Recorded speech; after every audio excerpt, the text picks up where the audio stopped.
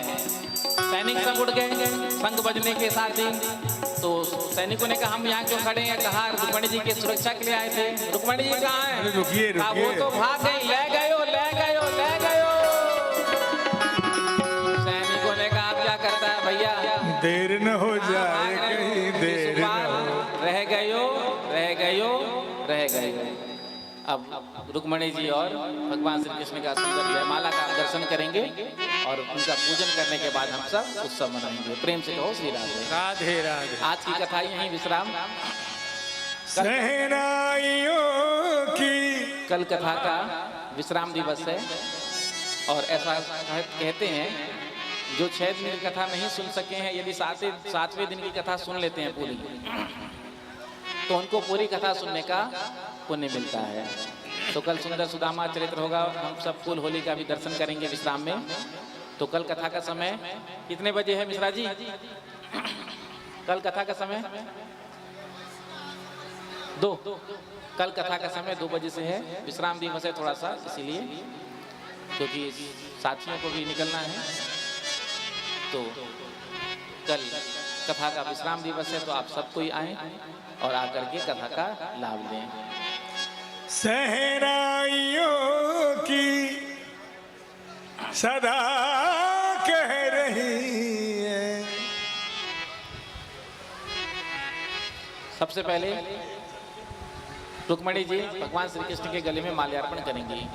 मंगलम भगवान विष्णु मंगलम गरुड़ध्वज मंगलम पुंडरीकाक्ष मंगलाय तनो हरे।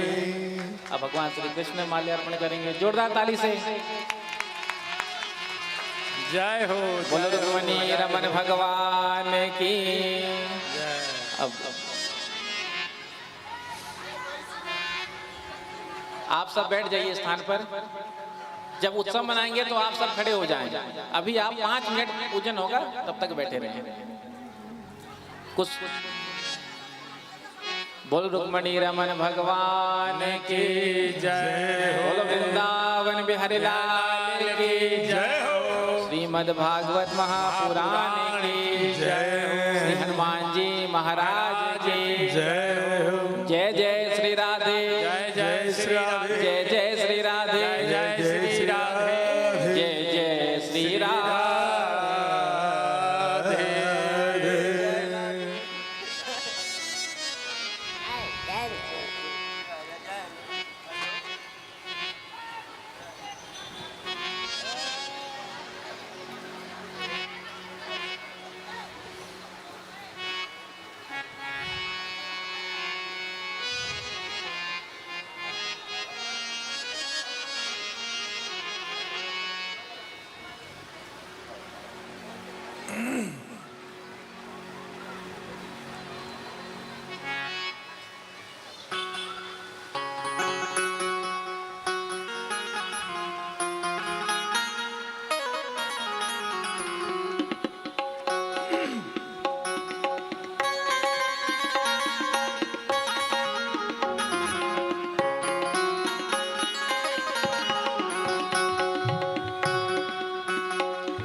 मची है धूम विराट नगर में, प्रभु आज दूल्हा बने हुए हैं।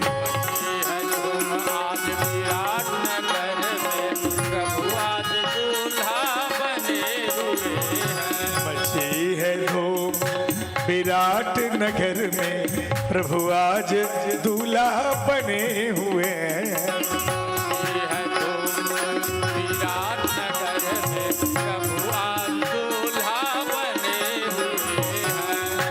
छटा है देखो कान्हा की, रुक्मिणी संग आज सजे हुए हैं। क्या छटा है आज कान्हा की, रुक्मिणी संग ऐसे सजे हुए हैं।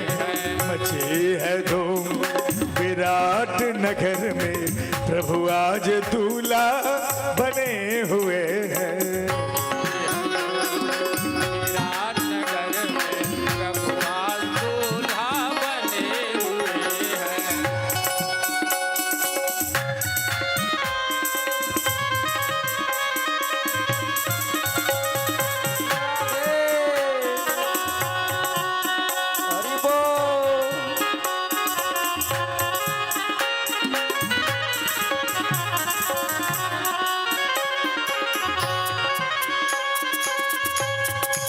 बरस रही नभ से पुष्प बरसा, देवगण देखो हर्षाए।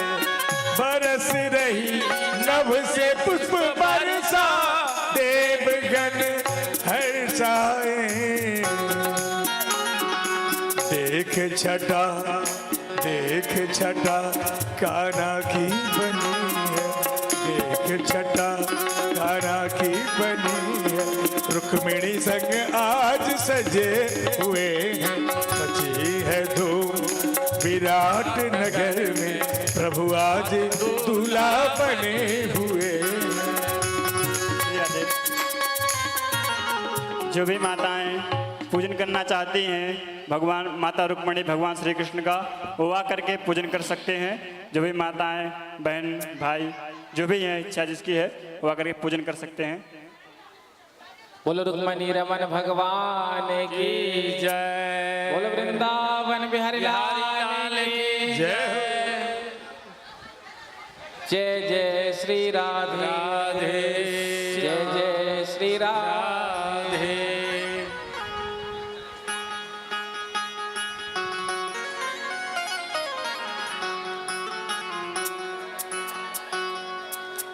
मंगलमय दिन आज है, पाहुन छठ आए। मंगलमय दिन आज है, पाहुन छठ आयल।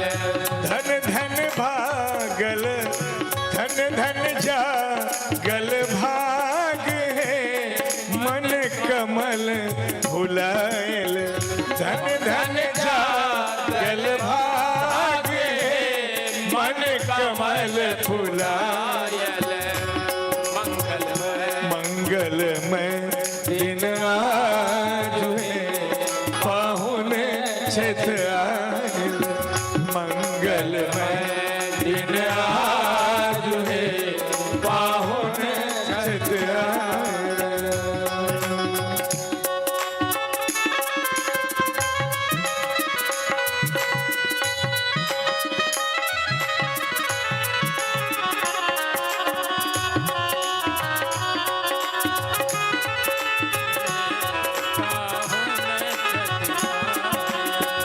कर खाली बेसी अभिलाषा, कर खाली बेसी अभिलाषा।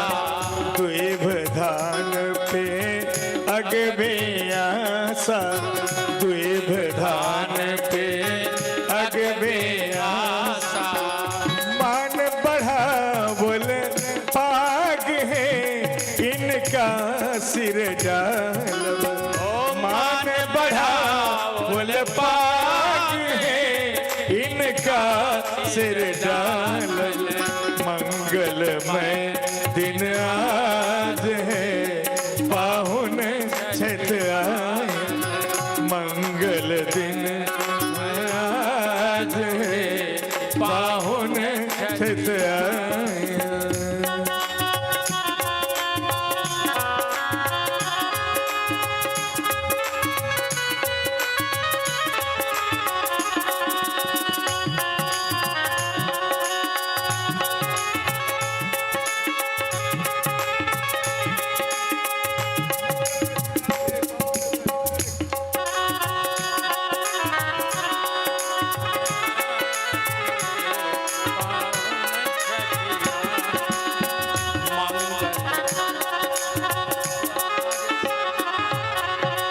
देखिए ऐसे नहीं, आप सब थोड़ा व्यवस्था बना करके अब पूजन बाद में कर लेंगे, ठीक है?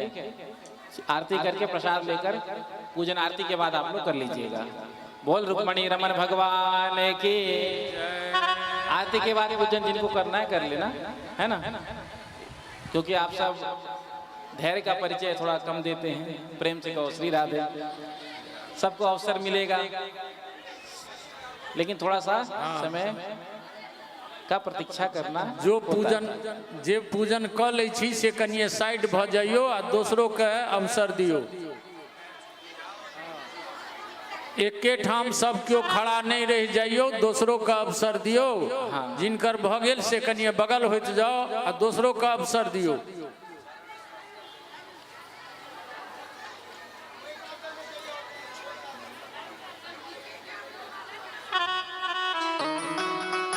मिश्रा जी बढ़बे चलू आगा।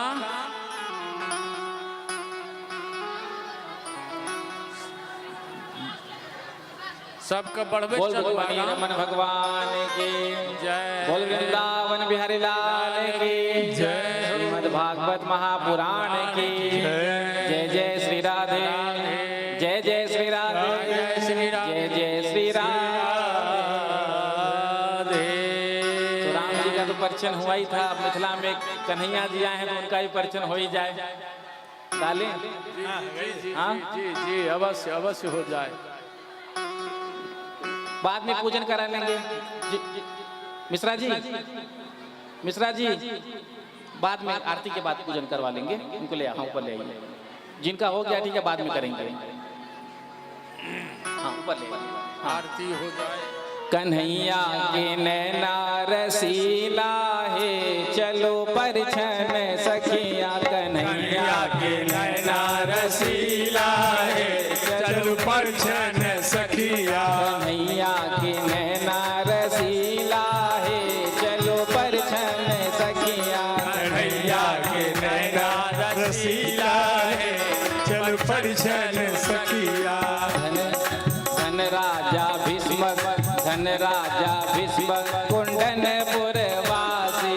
धन राजा कुंडनपुर वासी। धन राजा भीष्म कुंडनपुर वासी।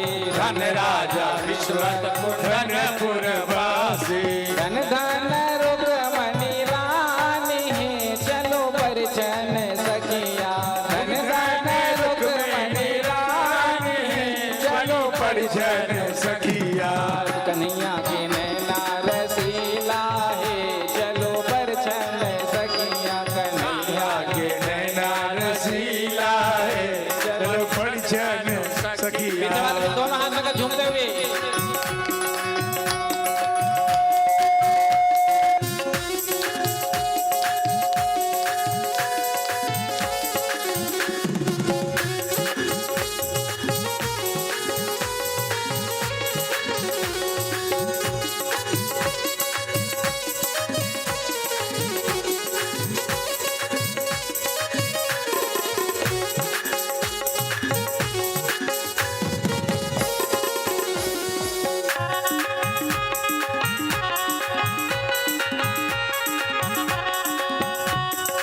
अक्षत धान दुभिले में उधारी। अक्षत धान दुभिले में उधारी। अक्षत धान दुभिले में उधारी। अक्षत धान दुभिले में उधारी। मंगल गावती नारी है, चलो परछन सखिया। मंगल गावत आरी है, चल परिजन सखिया। कन्हैया के नैना रसीला है, चलो परछन सखिया। कन्हैया के नैना रसीला है, चल परिजन सखिया।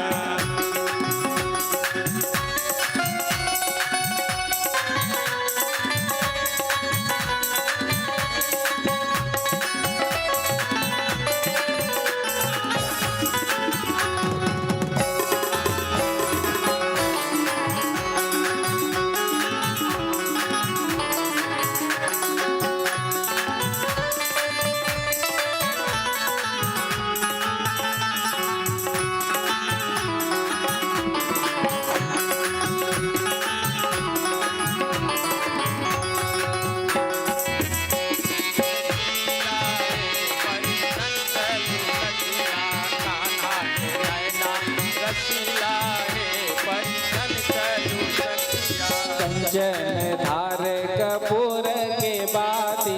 कंचन धार कपूर के बाती। कंचन धार कपूर के बाती। कंचन धार कपूर के बाती। आरती करत सुकुमारी है, चलो परछन सखिया। आरती कर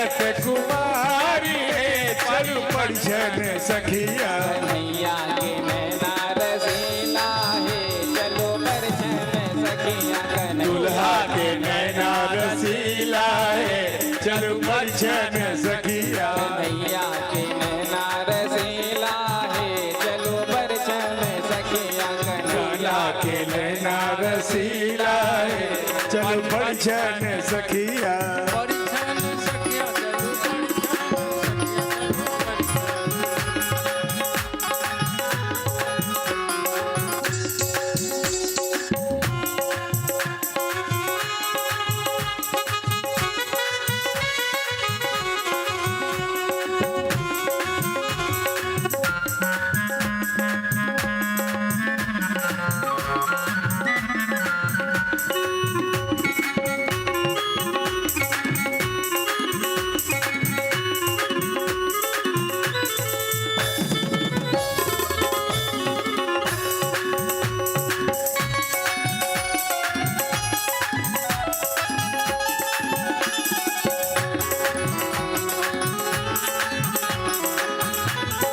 कन्हैया के नैना रसीला है चलो परिछन सखिया दुल्हा के नैना रसीला है चलो परिछन सखिया हम सब दाऊ हाँ हाँ सब नहीं ते ठार छिए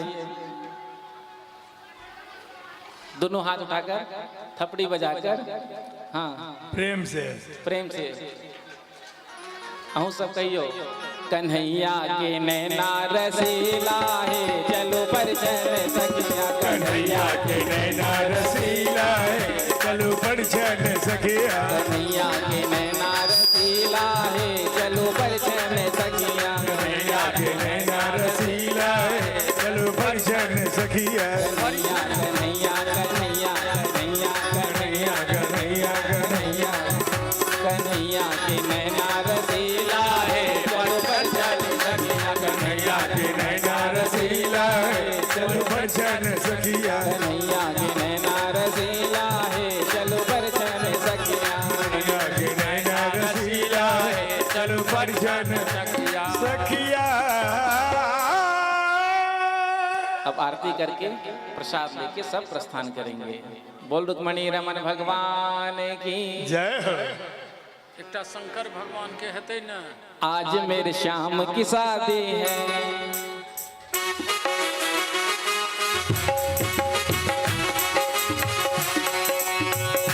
आज मेरे श्याम की शादी है आज मेरे श्याम की शादी है ओ श्याम की शादी है मेरे घन श्याम की शादी है आज मेरे श्याम की शादी है आज मेरे हेलो शक्ति स्वरूपा रुक्मिणी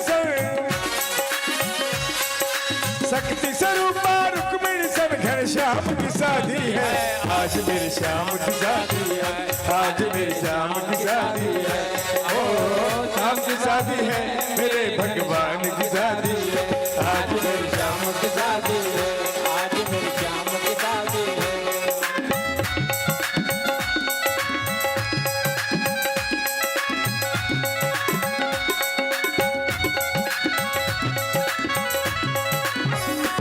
घड़िये कैसी आई जय हो उसी से और जाए जय हो तुमन अंबर से बरसे जय हो देवता सभी दरसे जय हो ओ ऐसा लगता है रुक्मणी की कृष्ण से शादी है आज मेरे श्याम की शादी है आज मेरे श्याम की शादी है ओ श्याम की शादी है मेरे भगवान की शादी है आज मेरे श्याम की शादी है आज मेरे श्याम की शादी है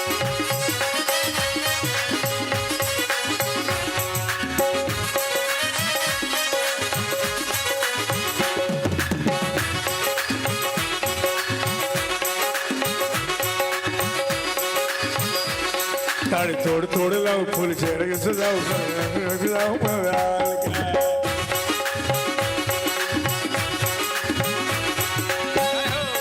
आज लूंगा मैं भलाई दूंगा दिल से दुआएं हैं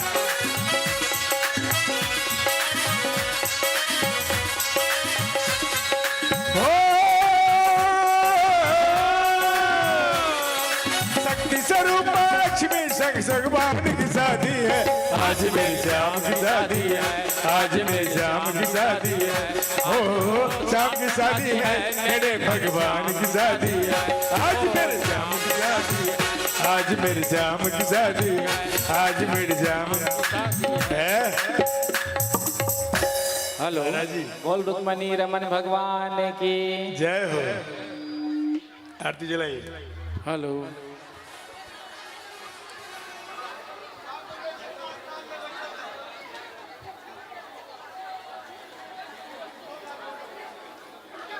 की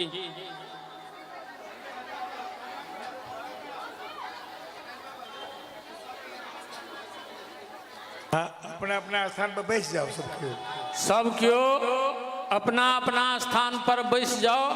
आरती होइ छै, आरती लऽ के प्रसाद लऽ के तकर बाद जायब आरती हेतै। हाँ पूजन स्थिर स्थिर सब क्यों बेरा बेरी आबि के करब सब क्यों, लेकिन अपन अपन स्थान पर बैस जाओ।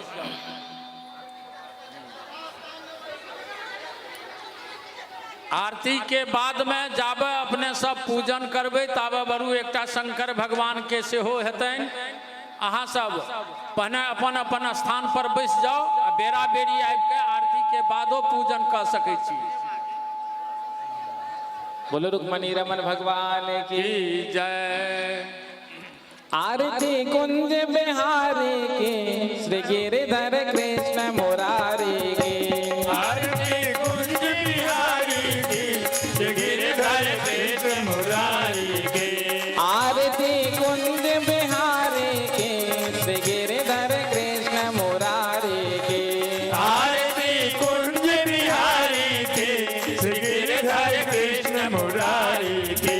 गले में बैजंती माला, गले में बैजंती माला,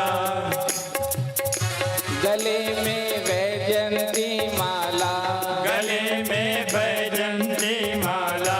बजावे मधुर मुरली माला, बजावे मधुर मधुर बाला। श्रवण में कुंडल झलकाला, नंद के आंगल झलकाला। गगन सम अंग कांति काली, राधिका चमक रही काली। लतन में ठाड़े वनमाली, भ्रमर से अलग कस्तूरी तिलक। चंद्र से जलक ललित छवि श्यामा प्यारे के।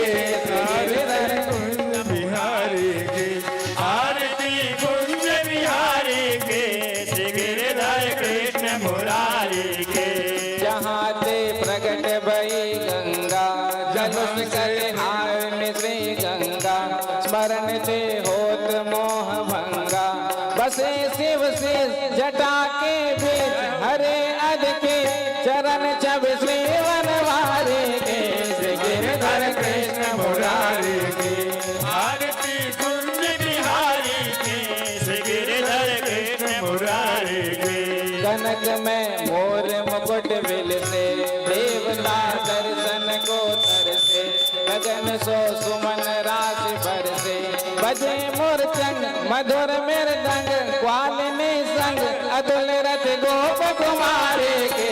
श्री गिरिधर कृष्ण मुरारी के। आरती कुंज बिहारी के श्री गिरिधर कृष्ण मुरारी के। चमकते उज्जवल तट रेणु, बज रहे वृंदावन वेणु। चहु दिस गोप ग्वाल धेनु, हसत मृदु मंद चांदनी चंद। कटत भव फंद तेरे सुन दीन भिखारी के। श्री गिरिधर कृष्ण मुरारी की आरती कुंज बिहारी के। श्री गिरिधर कृष्ण मुरारी के। कर्पूर गौरम करुणावतारम, संसार सारम भुजगेन्द्रहारम। सदा वसंतम हृदयारविंदे, भवं भवानी सहितं नमामि। त्वमेव माता च पिता त्वमेव, त्वमेव बन्धु सखा त्वमेव, त्वमेव वेद्य द्रविणं त्वमेव त्वमेव सर्वं मम देव देव त्वमेव सर्वं मम देव देव त्वमेव सर्वं मम देव देव। हरिः ओं शीतले तं जगन्माता शीतले तं जगत्पिता शीतले तं जगद्धात्रीं शीतलाय नमो नमः। आरार्तिज्ञं समर्पयामि जलेन शीतलीकरणं पुष्पे देवादिवन्दनं मन्त्रपुष्पाञ्जलिं। हरिः ओं जितनेन जितनमयजन्त देवास्तानि धर्माणि प्रथमन्नाशन्नाते हनाकं महिमानः सुचन्तचित्रा पूर्वे साध्याः सन्ति देवाः। हरिः ओं ज्ञानगङ्गाय विद्महे पञ्चम वेदाय धीमहि तन्नो श्रीमद्भागवत प्रचोदयात्। हरिः ओं ज्ञानरूपाय विद्महे शतपुरुषाय धीमहि तन्नो गुरुदेवः प्रचोदयात्। सेवन्तिकावकुलचम्पकपाठलब्जे पुन्नः गजादिकरवेललसालपुष्पै बिल्वप्रभालतुलसीदलमञ्जरीभिस्त्वां पूजयामि जगदीश्वर मे प्रसीद। नानासुगन्धपुष्पाणि यथा कालभवानि च पुष्पाञ्जलिर्मया दत्ता गृहाण परमेश्वरः। मन्त्रपुष्पाञ्जलिं समर्पयामि। श्रीमद्भागवत महापुराण की जय। सुखदेव जी महाराज की जय। बाके बिहारी लाल की जय। राधे रानी सरकार की जय। वृंदावन बिहारी लाल की जय। सत्य सनातन धर्म की जय। धर्म के धर्म का प्राणियों में